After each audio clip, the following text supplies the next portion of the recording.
Emosyonal si Ninita habang dinadasalan ang nag-aagaw buhay niyang anak matapos daw itong matuklaw ng kobra. Humihirit po yung mata niya, tapos lumalabas yung dila niya. Pero puna ng iba, hindi ba dapat sa ospital na isinugod ang bata at hindi sa simbahan? Mas ligtas yung anak namin pag sa simbahan namin siya dinala. Demonyong lason lumabas ka sa katawan ng bata. Makukontra nga ba ng kanilang mga dasal ang kamandag ng ahas?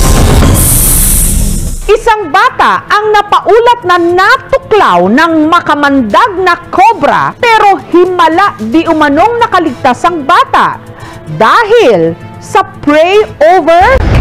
Ang biktima, ang 8 taong gulang na si Elna. Nangyari ang lahat hapon nitong July 24. Nagduwa siya og sticker. Tapos yung sticker na giduaan niya, nahulog sa... Habang inaabot daw ni Elna ang nahulog niyang sticker, may bigla raw kumagat sa kanang kamay nito.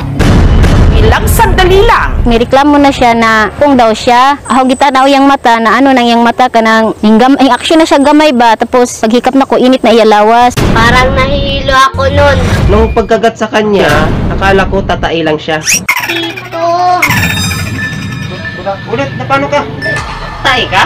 nakagat ako. Akala ko tatai lang siya. Yun pala hindi. Tinutuban na raw si Ninita na ang salarin ang madalas na nakikitang umaali-aligid sa kanilang tahanan na kobra. Sunod na sa July, may nakita akong ahas dito sa aming bahay. Pumasok. Tapos nawala po yung ahas. Banda po kung saan siya kinagat. Pero imbes na sa doktor tumakbo, pinatignan nila ang bata sa kanilang pastor. Mas ligtas yung anak namin pag sa simbahan namin siya dinala. Pamangkin ko po yun. Wala akong ginawa. Kasi yun ang sabi ng mama niya eh. Sa simbahan na lang daw dalhin. Yung mata niya, nakita mo na yung puti, yung hininga niya, hinahabol na niya. Nag-agaw buhay na siya. Si Bobby agad dinasala ng bata. Yung kamay ko, ipinatong ko sa ulo na Sister Elna. Ni-review ko, ang sabi ko, sa pangalan ng Diyos, demonyong lason, lumabas ka sa katawan ng bata. Humihirit po yung mata niya, tapos lumalabas yung dila niya. Matapos dasalan si Elna, Hindi pa siya makapagsalita dahil yung dila niya lumubog na sa loob. Tinuturo niya yung ano niya, liig, na masakit daw. Susukas yan, parang bula ng sabon. Siguro lason yun sa katawan niya. at ilang sandali lang, Bumalik yung pula ng labi niya. Tapos nang dinasalan, Totally ang bata, nakarecover. si Elna uminam na raw ang pakiramdam. Gumaling talaga ang bata. Bilang tito niya, masaya ako nung gumaling na si Elna at nakauwi na siya. 2 linggo matapos malagay sa bingit ng kamatayan, heto na si Elna ngayon, nakakapaglaro na. Nagpapasalamat ako dahil bumalik na sa normal yung kalagayan ko. naniniwala po talaga kami na gumaling na po yung anak ko. At sa mga nagdududa na hindi naman daw kamandag ng ahas ang rason ng pagsama ng pakiramdam ni Elna, lalo't hindi naman daw nakita o nahuli ang ahas, meron daw silang pruweba. Tubig. Ang kobra kasi, muling namataang sa bahay ni Nenita tulang Lunes. Yung ilalim ng gulong, Sina Bobby, sinaklolohan agad ang pamilya. Sinubukan nilang hulihin ito.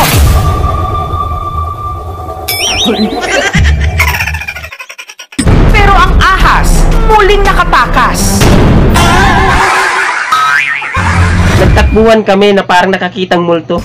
Jaggers, sa sobrang takot ko, nadapa ako, tingnan mong kamay ko. Paano nila mahuli ang ahas? Nauna pa sila tumakbo. Ayan tuloy, nakatakas ang ahas. Siyempre, sabi nila kubra daw eh, kaya tumakbo rin ako. Kasi kapag kubra, pwedeng mawala ang buhay mo dyan eh, ng ilang oras lang. Kapag mayroon tayong nakitang ahas, safety first talaga. Ang gagawin na lang natin, kapag may iwasan pa, alis lang tayo. Pero kung nanganganib na yung buhay natin, takbo na lang tayo. Ayon kay Dr. Arvin Diezmos, ang mga kuhang litrato at video, isang ang Samar Cobra. Samar Cobra to. Samar Cobra daw. Ayun, napaisip tuloy ako na Samar Cobra. Parang Samar Liti eh. Ayun, sabi ko, wala bang Negros Cobra?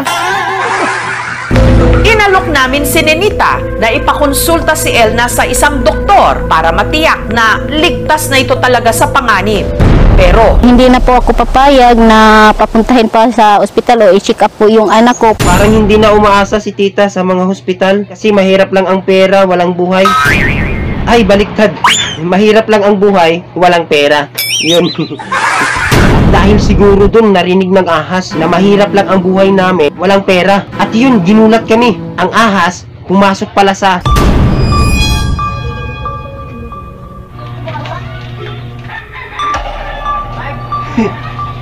Ito na siguro ang naihanda ni mama sa akin. Bye talaga ni mama.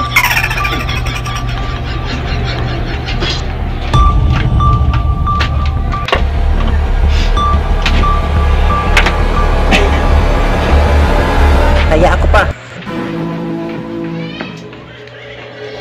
Gutom na talaga ako.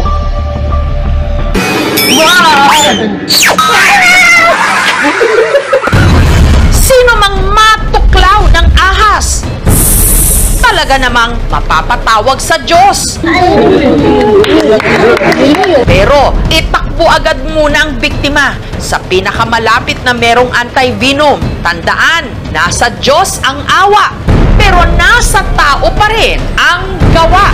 Disclaimer, ang video napanood nyo po ay parody lamang. Huwag sanang seryosohin dahil ito po ay for vlogging lamang po, for entertainment only. At kung nagustuhan mo ang video ito, paki-like naman po, share and comment. And syempre, kung bago ka pa lang sa aking channel or page, please follow or subscribe para lagi kang updated sa mga susunod na video. And hanggang dito na lang, kita-kits na lang tayo sa next video. Thanks for watching, babush!